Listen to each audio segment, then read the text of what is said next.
ke jalur utama akses masuk ke lokasi SMA Negeri 3 Pekanbaru. Jalur ini biasanya untuk dilewati oleh guru, TU, dan tamu-tamu SMA Negeri 3 Pekanbaru. Sedangkan untuk siswi SMA, jalurnya berada di depan area parkir motor SMA Negeri 3 Pekanbaru.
Ini adalah toilet laki-laki yang berada di bagian belakang dekat lapangan basket dan badminton, dan juga ada di bawah tangga setiap gedung yang bertingkat. Sedangkan toilet perempuan berada di depan di sebelah parkir motor bagian depan.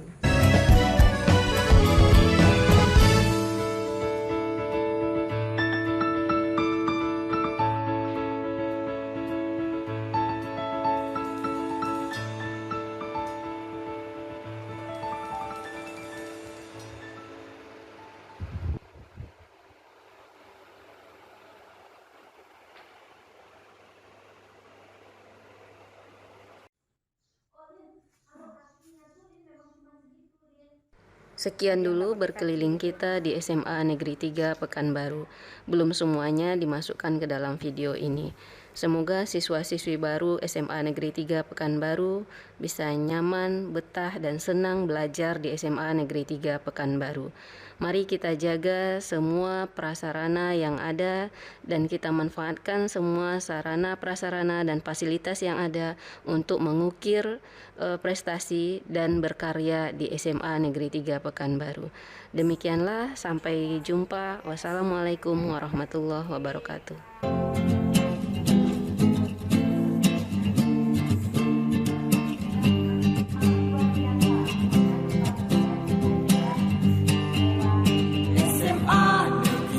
Pekanbaru, majulah kejayaanmu.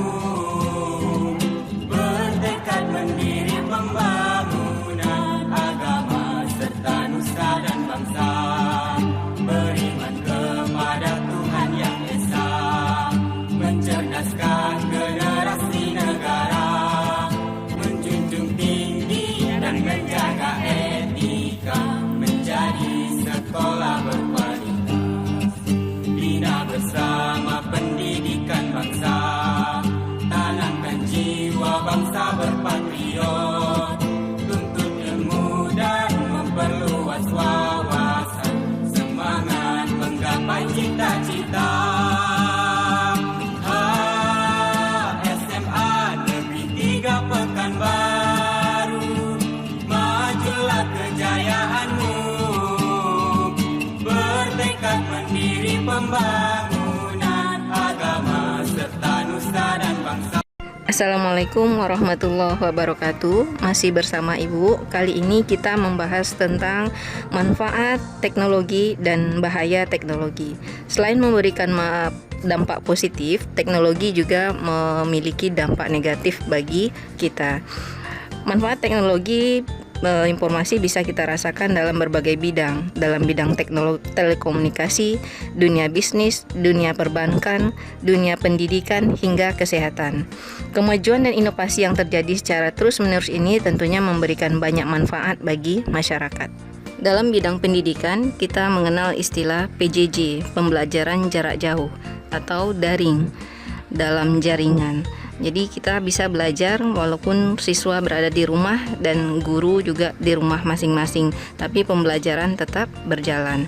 Aplikasi-aplikasi yang digunakan dalam pembelajaran daring diantaranya WhatsApp, Google Meet, Zoom, Classroom, ada Instagram, Cisco Webex, YouTube, Google Search, dan banyak lagi aplikasi lainnya, diantaranya Drive untuk penyimpanan data, Google Form, dan lain-lain. Dalam dunia kerja, teknologi akan meningkatkan mutu hasil pekerjaan, meningkatkan jumlah hasil pekerjaan, memenuhi standar mutu yang sudah ditetapkan dengan lebih mudah, memperoleh keseragaman bentuk, ukuran, dan jenis hasil pekerjaan.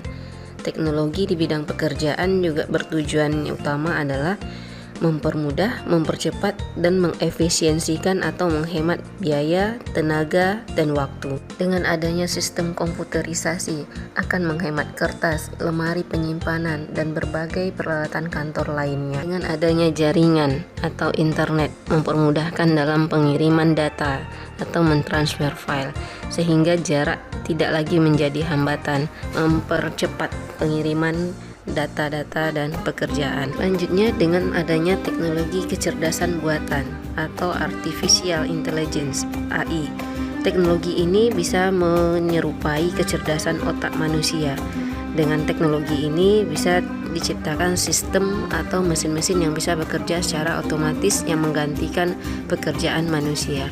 Oleh karena itu, jika kita tidak bisa menguasai teknologi, maka kita tidak akan dipakai atau tidak akan dibutuhkan di dunia kerja. Manfaat IT di bidang bisnis atau perdagangan. Dengan adanya teknologi dapat memperluas pangsa pasar karena pemasaran tidak hanya dilakukan secara lokal, tapi bisa secara mendunia atau bisa secara luas melalui internet.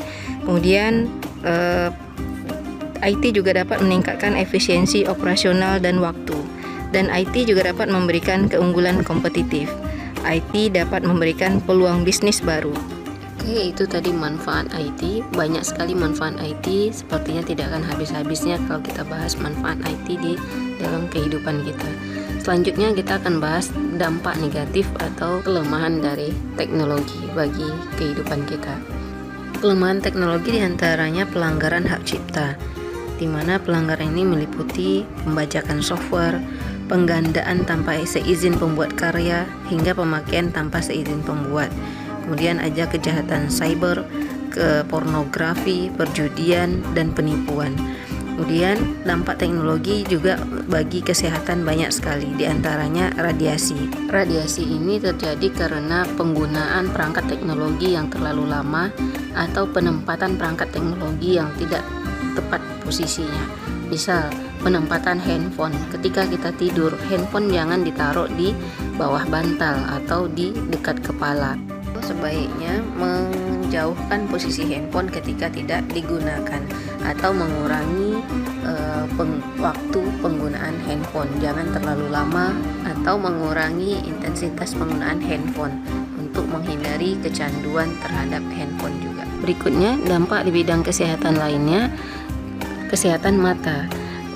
Kelamaan atau terlalu lama menggunakan perangkat teknologi, baik itu laptop, handphone, komputer, TV, itu akan menyebabkan kelelahan otot mata, mata berair, atau mata merah. Nah, itu akan menyebabkan kerusakan pada mata. Beberapa tahun terakhir ini, ketika saya masuk ke kelas, saya menemukan siswa yang duduk agak di belakang. Mereka tidak bisa lagi melihat ke papan tulis dengan jelas. Saya tidak percaya, kemudian saya mencoba pergi ke belakang. Saya sendiri masih bisa melihat, tapi mereka sudah tidak jelas lagi untuk melihat ke papan tulis akibat mata mereka sudah rusak. Di usia mereka yang masih muda, sayang sekali, apalagi dalam pendidikan. Itu akan menjadi penghambat ketika mereka belajar di kelas. Mereka tidak bisa melihat dengan jelas ke papan tulis. Untuk menghindari dampak negatif teknologi bagi kesehatan, mungkin sebaiknya kita harus mengetahui bagaimana cara penggunaan teknologi yang benar. Khusus perangkat teknologi seperti handphone, TV, laptop, komputer, gunakanlah perangkat tersebut di pencahayaan yang cukup. Taruh perangkat teknologi tersebut di bawah pencahayaan, jangan di belakang pencahayaan atau di depan pencahayaan. Posisi lampu kalau bisa atau pencahayaan di atas perangkat yang kita gunakan. Kemudian hindari penggunaannya di kondisi yang gelap atau mati lampu, karena akan merusak mata dan radiasinya akan lebih kuat. Kemudian posisi berikutnya, posisi duduk, posisi meja, kursi atau perangkat yang kita gunakan harus tepat, harus pas dengan kondisi tubuh atau posisi tubuh. Misal ketika duduk, usahakan duduknya lurus, tegak lurus dengan bangku.